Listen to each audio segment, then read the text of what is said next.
Խոսեցինք զարդերից և ստրկությունից, իսկ գիտեք, որ զարդն է, որ երբեք չի առանջվել և չի ասոցացվել ստրկության հետ,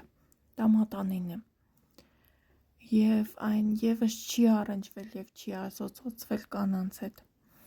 կասեք բա մատանին դա ամուսնության խորհրդանիշն է, ոչ, մատանին ամուսնության խորհրդանիշ է դարձել վերջին 100-ամյակների ընթացքում, իսկ նախորդ մարդկության պատմության ամբողջ ընթացքում դա եղել է իշխանության խորհրդանիշ, իսկ ամուսնության խորհրդանիշը միշտ եղել է ապարանջանները, թևնոցները, դրանք ևս օղակ էին, որոնք խորհրդանշում էին հավերժություն և դրանք նաև խորհրդանշում էին կանանց անազատությունը, եթե կուզեք պատկանելիությունը իր ամուսնուն, ամուսնու ընտանիքին։